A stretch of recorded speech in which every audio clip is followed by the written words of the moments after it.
Hi, everyone.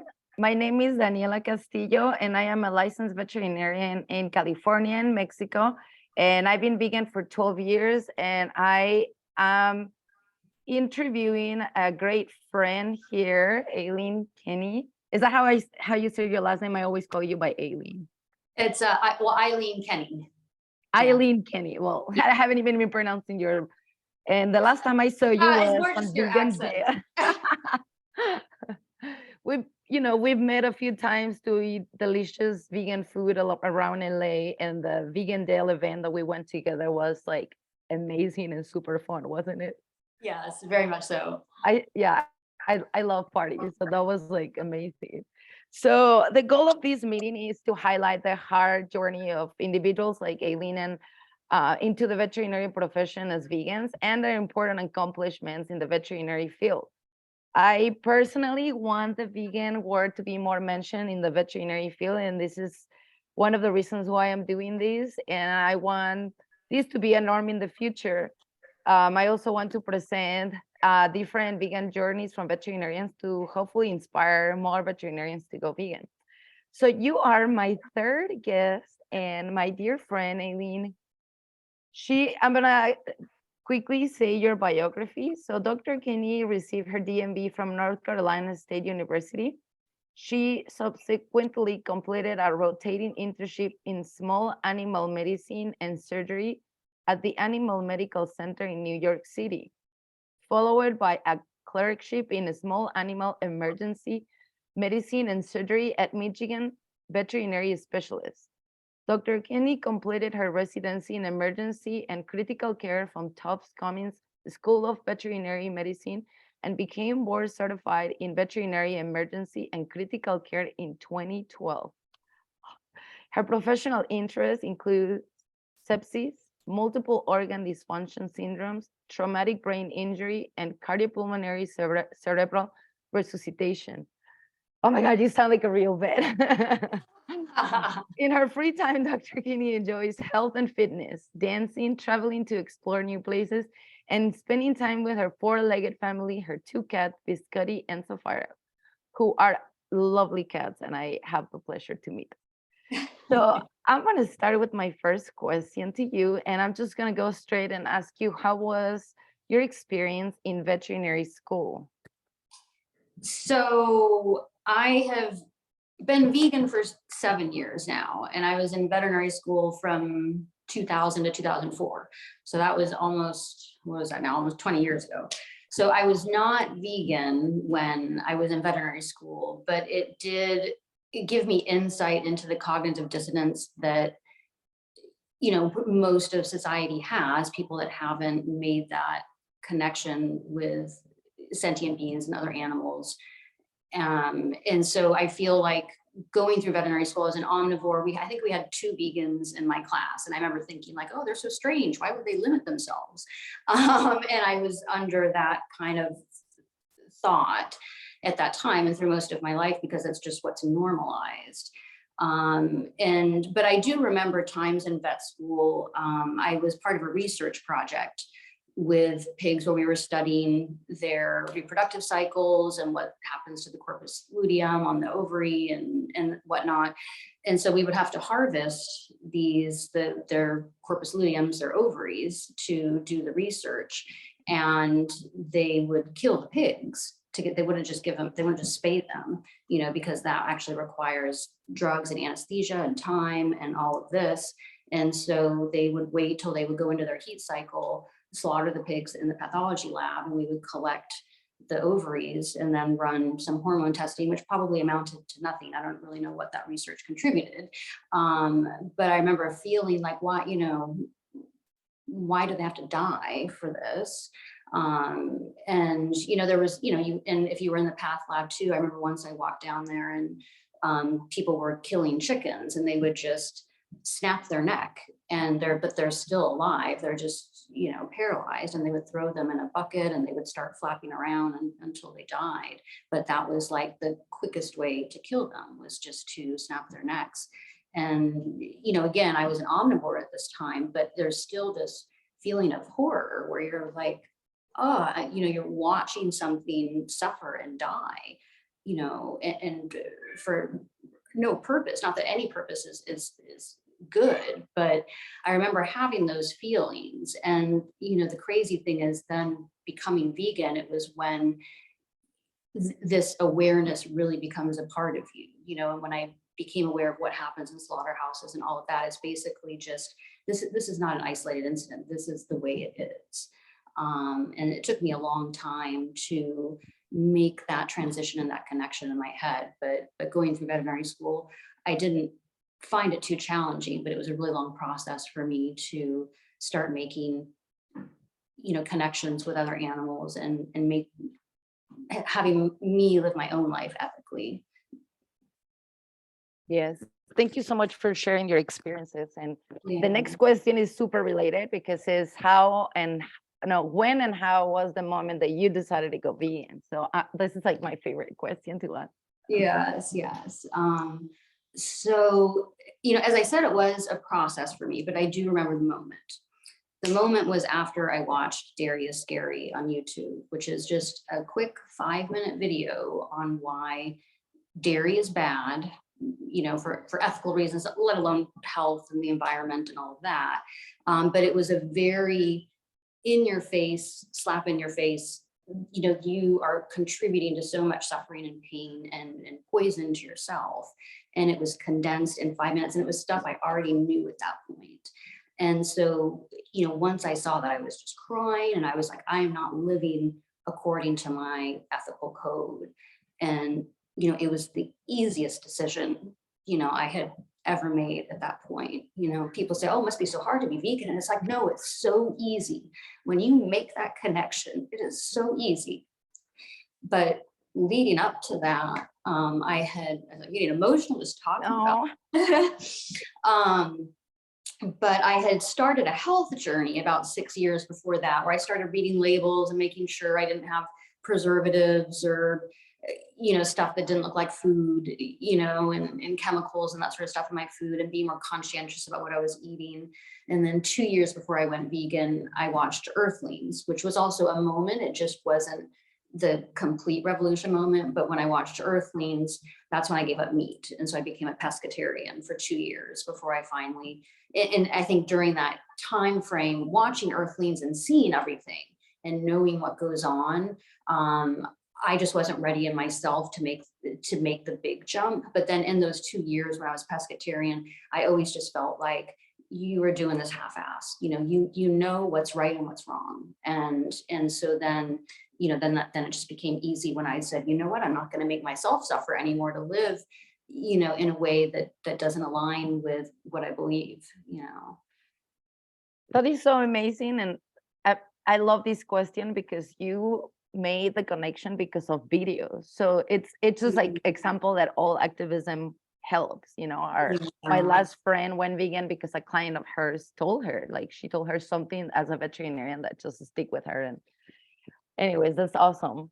So about veterinary medicine, what is the favorite part of your career so far? I would definitely say the big saves. Since I work in emergency critical care, you always have these favorite cases that, you feel like, because I was there, I made a difference. And of course, it's a team effort. Everybody is playing a part when we're resuscitating an animal and saving its life and all of that. But, hearing someone's, say there's a stat triage up front, hey, somebody needs a doctor, and, you go sprinting there, and, and it's like a problem you have to solve too. Oh my gosh, what's going on? Why is it seizuring? Or it just had a trauma and its leg is hanging off. And this might be too graphic for, I don't know, people who aren't vets, but it's this, and you in that sense, you have compassion for them, but you do have to, you're going to be useless if you just cry for the animal, so you're really in problem solving mode, and okay, we're going to make the situation better and help and figure that out. And that's really what I love about my job. It's exciting, and you get to figure out puzzles and help animals, and see them get better. And sometimes they don't get better, obviously, but you feel like you're doing your best, and you're making a difference. So I love that part about my job. I can imagine. I love emergency. I don't know if you knew, but I was an emergency nurse for 4 years and I actually love it. But as a doctor, I think I'll be crying. Like you said, like I will just freeze, like I don't know what to do. I'm so scared. Um, so why did you decide to get board certified in veterinary emergency and critical care? So before I went to veterinary school, I was a veterinary technician as well. And I did a Oh, year in general practice and I did a year in emergency and specialty. And so I basically was a technician for 2 years before getting to the vet school. And I could compare the difference.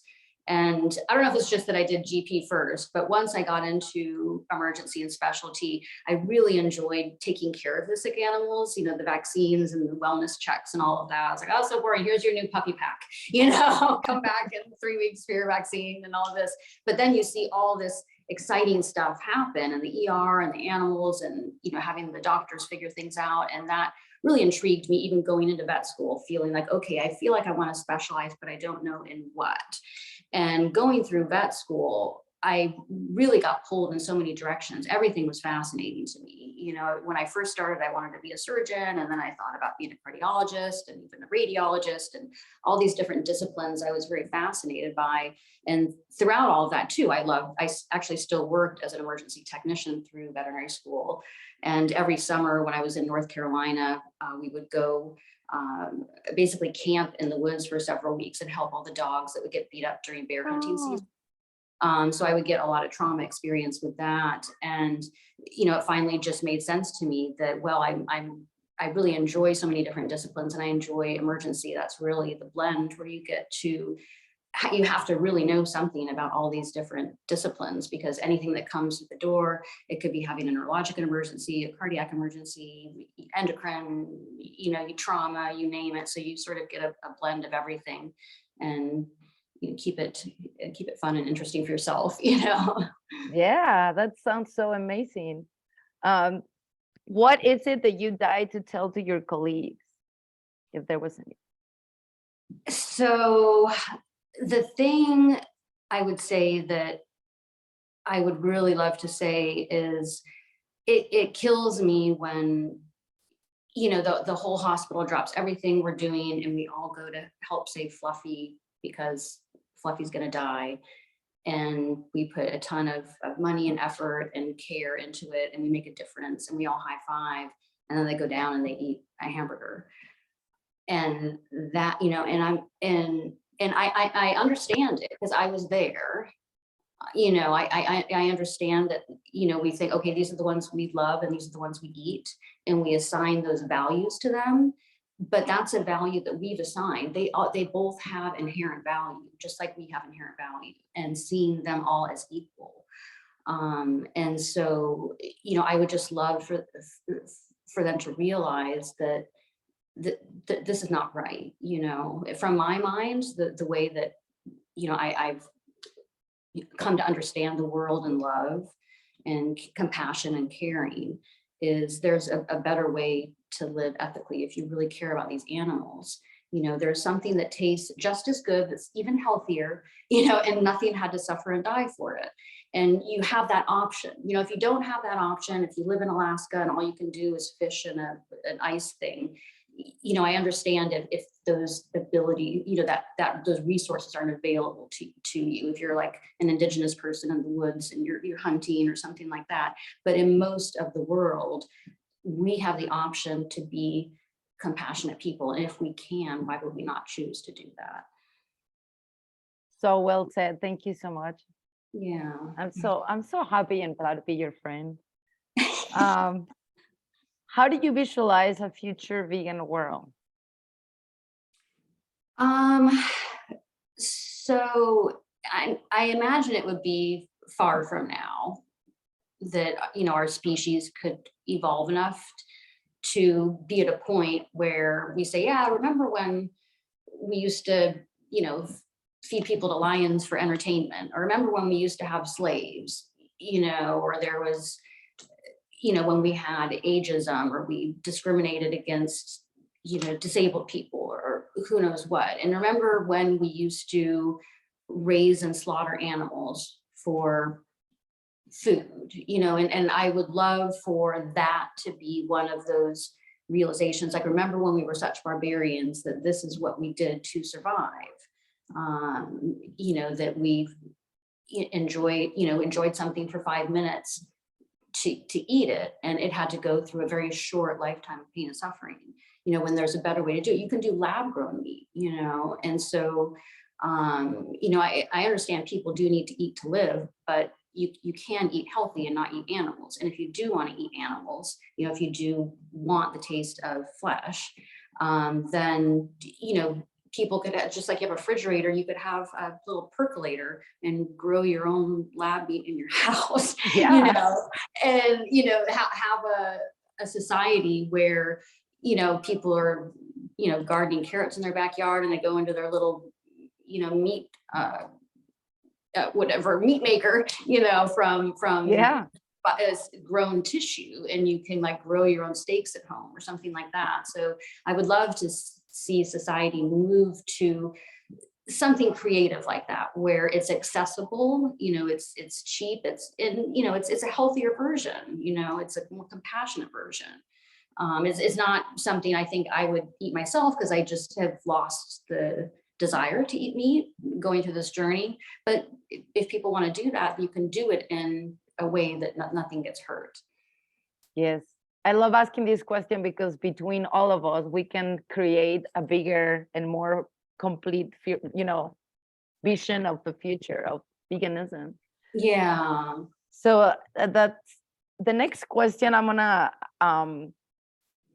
share my screen, because I just want to show people that are not familiar with the veterinary oath. Oh, I cannot share my. Oh yeah, I can share my screen, sorry.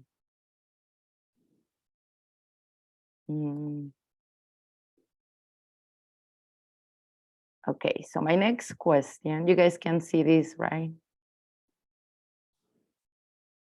Well, the next question is what, I forgot what was the question, but what would you change the veterinary oath? Like, I think it was my question, and I just put this because a lot of people in the meeting don't know about our veterinary oath. Sure.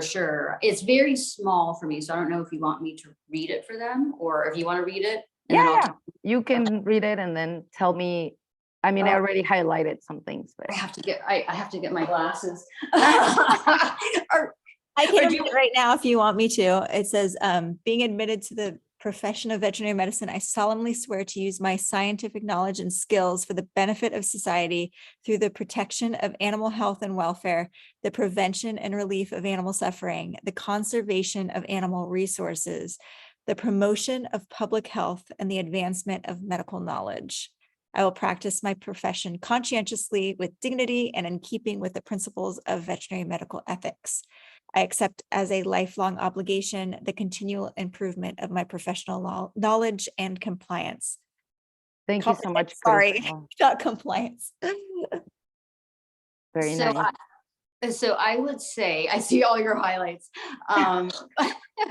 But I would say for me, I mean, I think the thing with veterinary medicine is, because it does say for the benefit of society. And I think the divide would be, are we veterinarians for people, or are we veterinarians for animals? And there can be two camps. I actually have a good friend who was vegetarian through veterinary school, and she had some of her colleagues criticizing her, saying she wasn't supporting her profession because she wasn't eating meat. And so, but it's, I don't want to say I understand their point of view, but it's a different point of view. And so, if you said that the benefit of our world, then, you are considering everything in the world as a global, how are we benefiting? And I think with anything, that should be the goal. It shouldn't be so self-centered that how am I going to, what am I going to get out of this? Your companionship, your food, all of this. So it's written that it does sustain, the animal farming industry, in that sense, that it's for the benefit of society. But if we are veterinarians for animal welfare, and like if it's for companion animal medicine, we're still veterinarians for their welfare, not for the human's benefit that she gets to continue the companionship with this animal. It still should be for the animal's welfare. So I feel like if it was for the benefit of our world instead of our society, then, if there is going, if then you're talking about farming animals for food and things like that, then you're contributing to the suffering and you're contradicting your oath. And so if you make it more of the benefit of a global thing, then it's not going to default to, well, the animal is suffering, but it's for our benefit, and so I think that's how you could change it. Yeah, that's such a great, we need to change this oath, so we need to get, as many ideas as possible. Yeah. Okay, so let me stop sharing and find my next question. I think, so what is your least favorite part of veterinary medicine and how do you cope with it?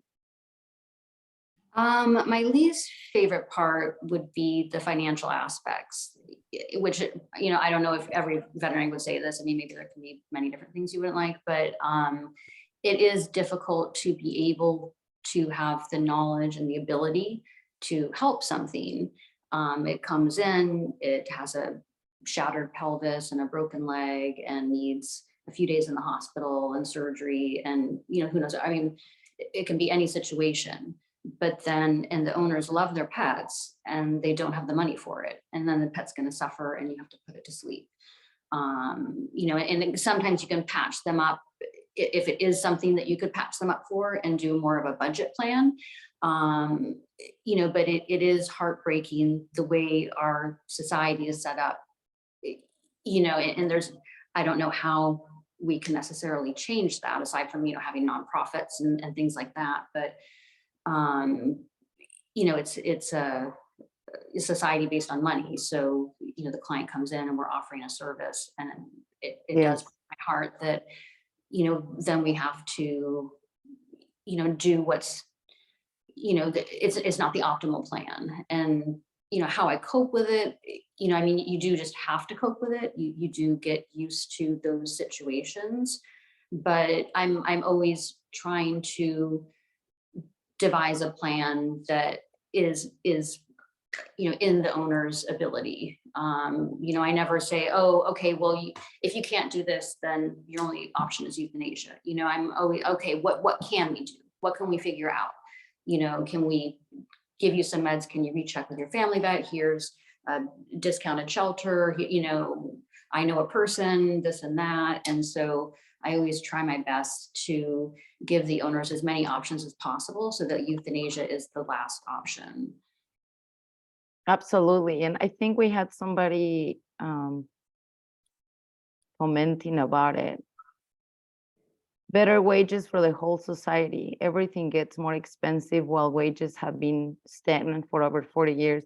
That contributes, but this is definitely a very complex topic because I feel like so some veterinarians or a lot of veterinarians are not paid fair, and veterinary medicine is not like it just can go cheaper from one day to the next day. It is another kind of like contradiction. Like, we do want to help animals, but we cannot do everything for free. You know what I'm saying? And it's right. You have business technicians and we have yeah. No, yeah, I just meant like wages, better wages all across the board, including for veterinarians, because if people had wages that actually kept up with the rising costs of everything that they have to pay for, rent, mortgages, food, everything, then like emergent veterinary care might not end up being such a huge burden that they couldn't pay for, and they could actually pay their bills, or make an adequate payment plan for something that's humongous. But I just mean, when everything skyrockets for 40 years and wages remain relatively stagnant when adjusted for inflation, it affects how people can pay for anything. I mean, I work in human medical care where I have to tell people like, oh, you have a $500 copay for your surgery tomorrow. You have a $2,000 copay, $5,000, $8,000 copay. People can't pay for their own medical care either because the price of healthcare skyrocketed too, and wages have not kept Right. up. Well, we could, spend another hour talking about it. So thank you Yeah. so much for your opinion. Yeah, So sorry. It's let just me, no clarifying my- worry. I know it's a very complex issue. I totally Yeah. agree that there's so much to do. But anyways, let's Yeah. I was gonna say, I do wonder if, and I don't know if we would ever have this more globally available, but since human healthcare, a lot of people, if they have an employer, then you have your health insurance through them, and then you have your copays and things like that, and it's less felt because when we get clients coming in, they get very frustrated and they say, it doesn't cost me this much when I go in and I get an x-ray. And I'm like, well, that's because you have insurance, and then you go and you pay your copay, and you really don't even, that money that's taken out of your check, it's just already taken out. And so you don't feel like you lost it, but they are Right. paying, that and more. But I do wonder if, when you're getting health insurance for your family through your employer, if at some point in the future, it's like, oh, what pets do you have? We'll add this, pet plan on as Right. well, and that so would then, be ideal. right. And so I think psychologically people would feel like, oh, okay, they don't even realize $30 a month is taken out of their check or however much it's going to be. But I feel like if it's more available, because people who get pet insurance, they have to go look for it. They have to, I don't know, see an ad, or it's not just almost forced upon them. Like, hey, here's Yes. your health insurance and here's your insurance for your pet. Yeah. That's such a good point. And I've always thought that part of the solution is going to be some sort of pet insurance. It's just me being on the shelter part of medicine. I feel bad when I see people, purchasing these animals first of all, purchasing animals that are bred and, sell by these people that only care about the money for thousands of dollars. And then this is the same people that don't want to pay the money in your clinic where you spend a lot of money to prepare yourself to be able to deal with an emergency like that or a case like that we general practitioners or shelter medicine cannot deal with. So it's just, it's so I don't want to get into the whole thing about, breeders but okay, so this is my last question for you before we go into questions and answers. So who is your favorite animal to treat and why? I think you only see dogs and cats. Yeah, I do only see dogs and cats. I am partial to Siamese cats because I've had Siamese cats throughout my life. And so even when they're cranky, I still love them. They're so adorable. Your cat is adorable. So yes, I would say, and I don't know if I have a preference for dogs or cats, although I do remember way back when I was a technician, they used to call me the cat lady because whenever there was the angry cat with like claws everywhere trying to maul everyone, they would grab me and be like, Eileen, go get it, because I knew how to handle them. And I still have that. I'm like, all you need is a towel, Yes. I love cats. But yeah, no, I love cats, and I particularly love Siamese cats. Yes. Okay. Well, that's a preference. And I just realized this question might sound a little bit speciesist, but it's not like, it's just some animals are really fun and interesting to treat, I guess. And I just wanted people to share. There's so many animals and they're all the same, Yeah, I mean, I've, through my training, I've worked at some places that would have an exotics vet. And so, you would see a turtle or even a lion or like crazy stuff would come in, and every now and then if it came in through the ER, you would handle it and then transfer it to them the next day. But I have so little experience with the whole group of exotics. I wouldn't say I'm comfortable treating them. Yes. Well, what you do is pretty amazing. So I don't think you should, be worried about not treating other animals. It's All right. Yeah. pretty crazy what you do.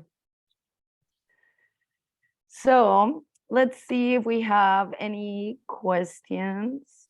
Well, Julie had the comment about the current veterinary oath prioritizes protecting the industry far above protecting the animals. Yeah.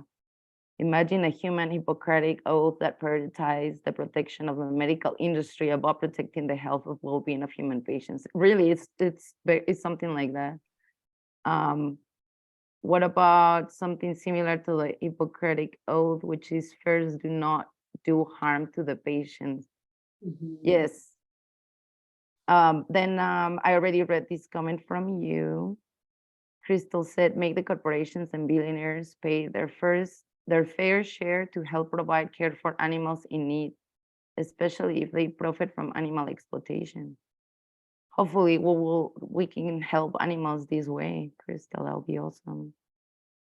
Because they have insurance, right? And even with insurance, it can be very expensive. Medicaid for cats.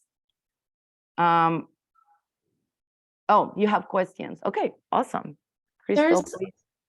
There's one question on Facebook Live. I don't know how serious a question it is, but someone was wondering what's more difficult to handle, an angry cat or an angry dog?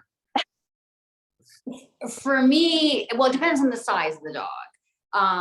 If it's a big dog, definitely a cat. I would say cat. And they just have not kept that. But yeah, little dogs are like cats. You just need to tell. But big, when they weigh more than me, because I'm a small person, then I need drugs and a stick to jab them with drugs. Yes, I agree. Right. I'm kidding, but then chemical. Sometimes you just have to resort to chemical restraint or something if they're that dangerous. I love dealing with angry kitties too. Yeah. Yeah. Okay, Krista, do you have more questions? Yeah. I was wondering if you are part of any veterinary associations or groups, and if so, which ones? Yeah, the Veterinary Emergency Critical Care Society and JAVMA or the AVMA. But outside of that, just those two I'm associated with. Yeah, I mean, I just went to the AVMA Veterinary Leadership Conference, and I usually go to these things with friends, and this time I didn't really have very many friends to go with, and it was so isolating. I just felt like so all alone. I felt like, given my history of activism, that I was kind of like, I felt very othered. I felt like there was this bubble around me. And I also went to the San Francisco Veterinary Medical Association meeting, and I requested a vegan meal. They didn't have a vegan meal on the menu. So I had to go out of my way to email them and request a vegan meal. Then when I got there, the waiter was like, oh, I didn't know that there was a vegan meal. And then I ended up she gave me some mashed potatoes with some lettuce on top. And then for dessert, I got a cup of berries, and everybody else got these gourmet meals. I'm wondering if you ever felt sort of that, just so othered and isolated from your profession. I guess I never thought of it like that. I mean, I felt like that when I've traveled, and you're at a place with because I've gone with group traveling, and they book a place, and there might not even be a vegan thing on the menu, and then they end up sort of constructing some mediocre meal for you. And it is that frustration that you can eat so healthy and lively and so many flavors and all this. You can create amazing meals, and restaurants just don't. Some of them don't cater to that population to get more diversity on their menu. I guess it would be surprising at a veterinary conference too, especially because I'm the ones I'm going to this year, that you'll mark off that you're vegan, and I'll have to see what kind of meal options they give me. But yeah, you always feel more limited. I don't know if I feel isolated by the community itself, because that's just kind of the general feeling I get from the public too. Not isolated, but just, you're not catered to with getting as many options as someone who, eats meat and fish and that sort of thing.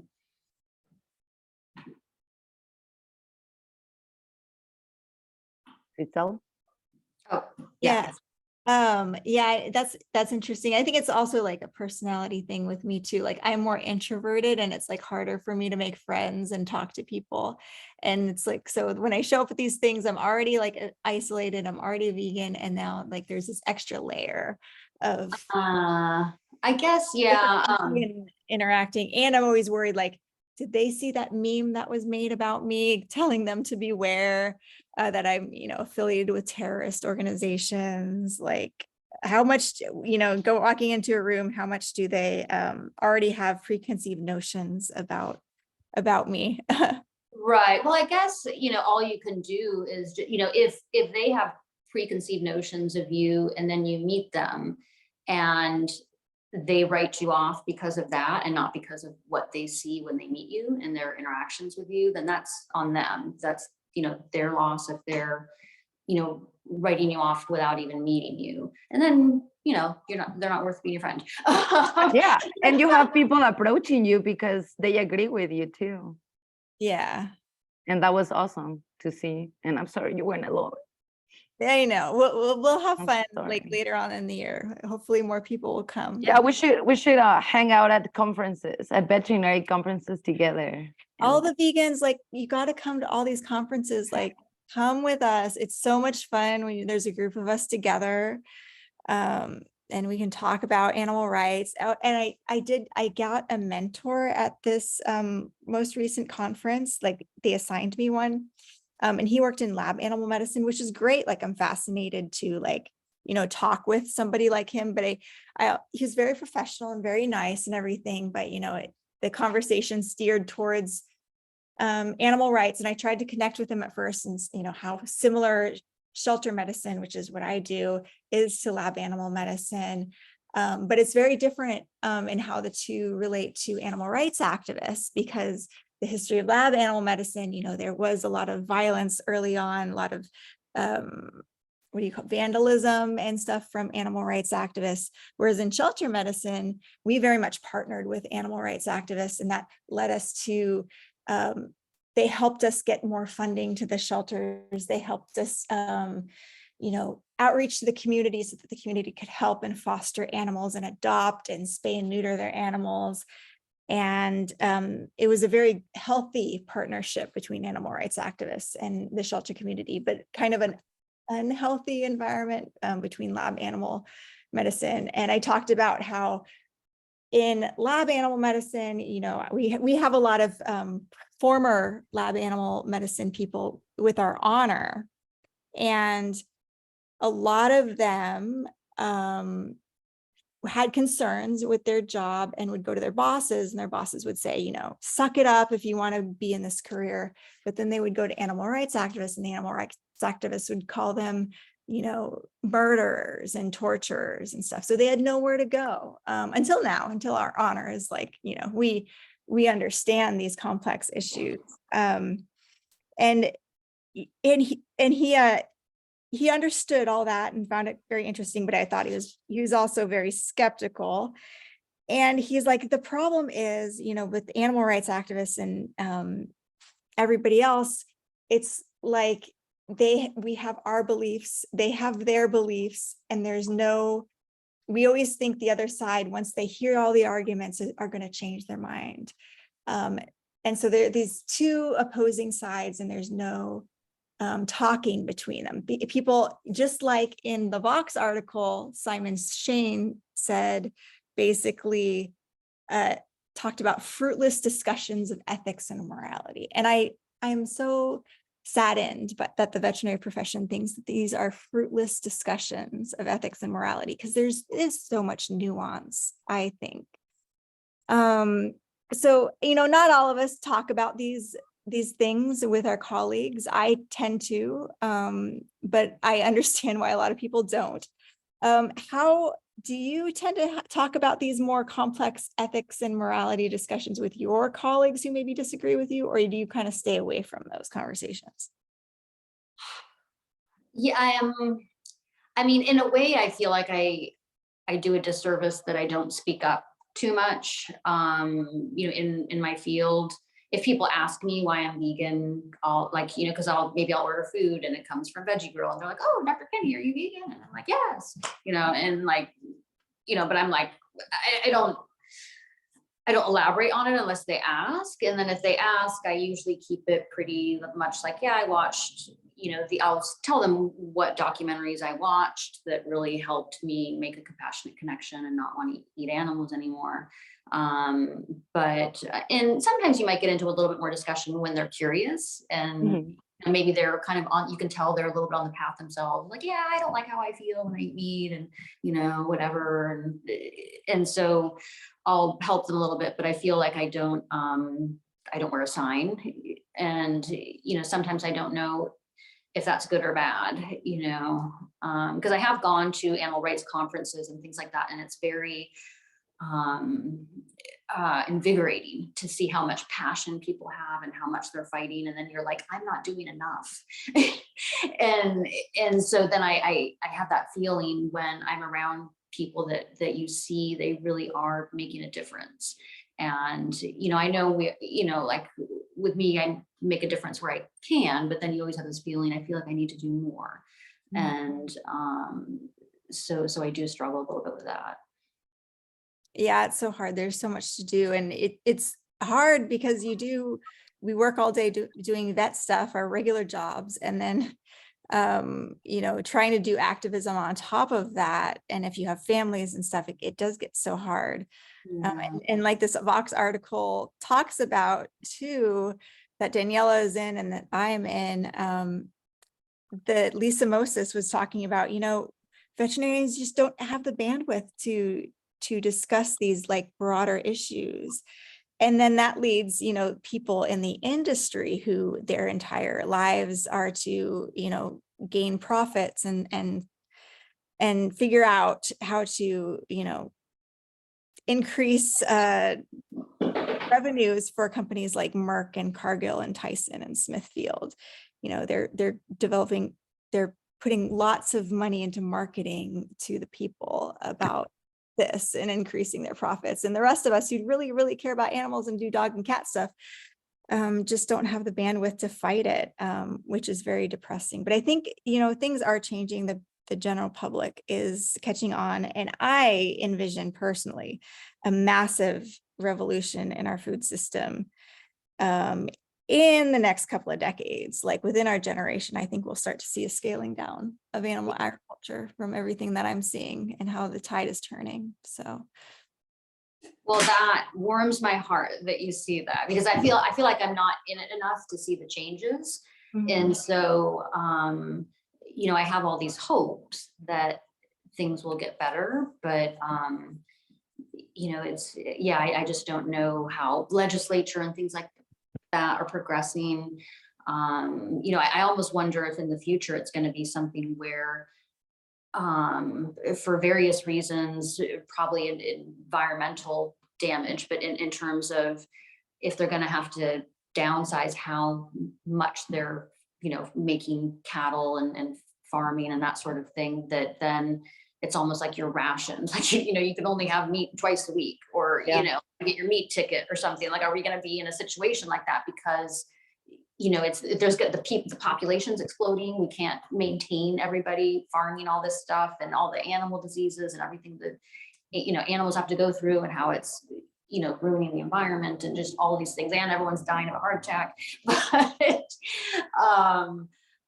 But yeah, I do wonder if there's going to have to be some sort of government restrictions on how much people can access that in the future, and that's going to have to downsize.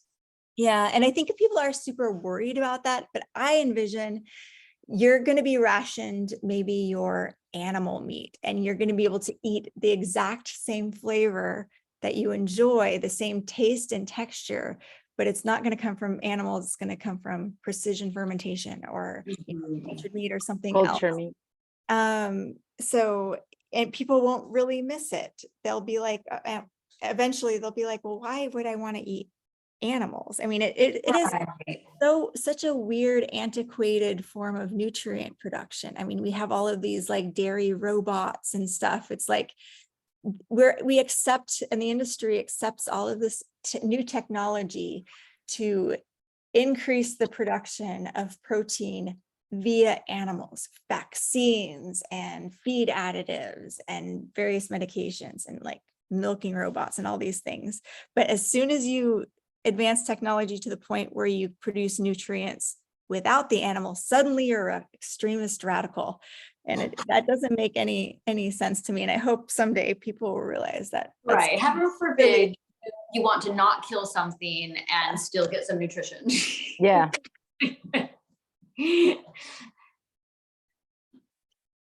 Are you, Crystal, are you done with your questions that were amazing? Yeah, sorry. I'm just No worries. I love your I love you updating us, because Crystal is super optimistic, but I do believe her, and I think it's happening because she's working super, super hard.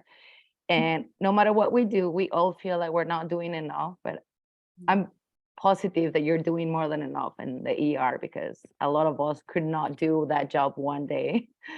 But that's why, you know, I love that I'm hopefully getting this community of vegan vets bigger and bigger, getting to know each other, and in the near future we can all work together towards changing regulations and doing everything that is the best for our patients, the animals.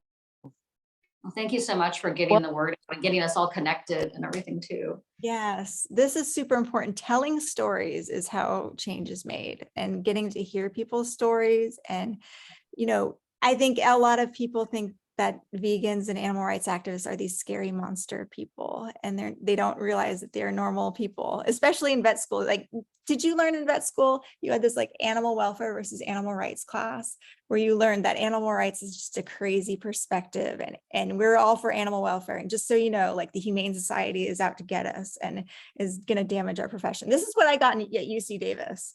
Oh my gosh, no, I should not get that class. Where did you go to school again?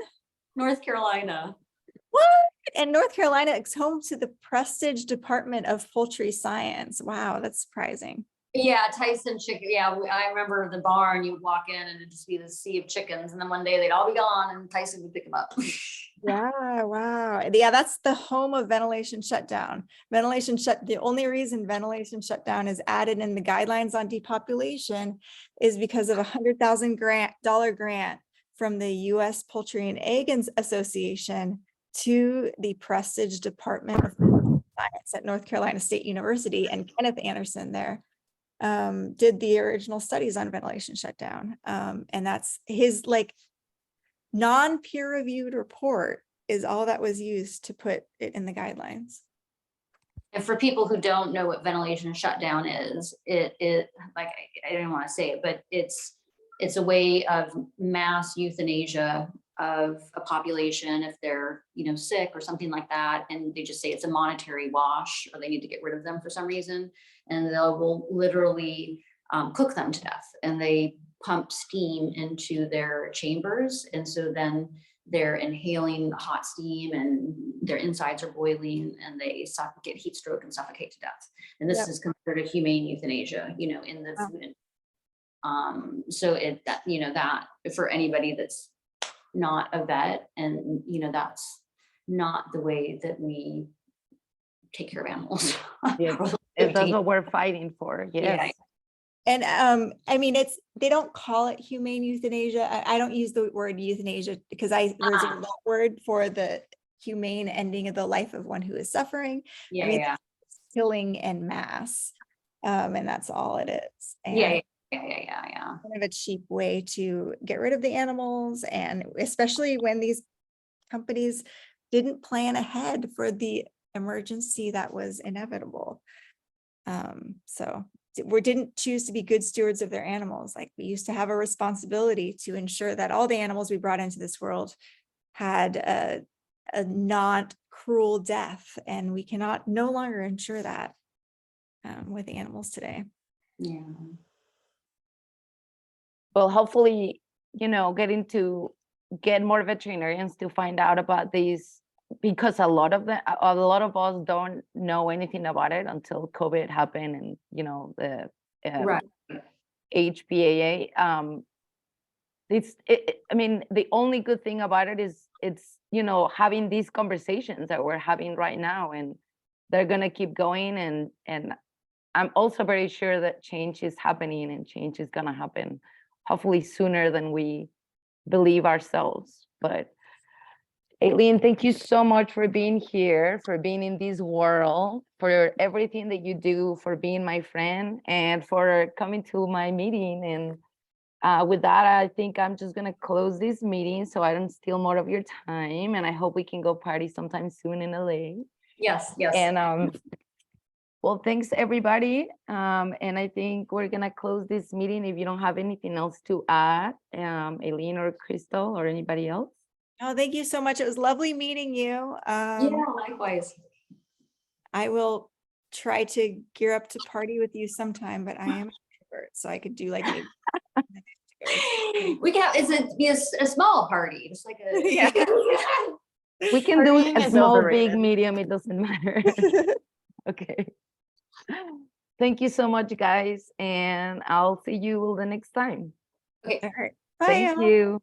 Bye, Bye. everyone.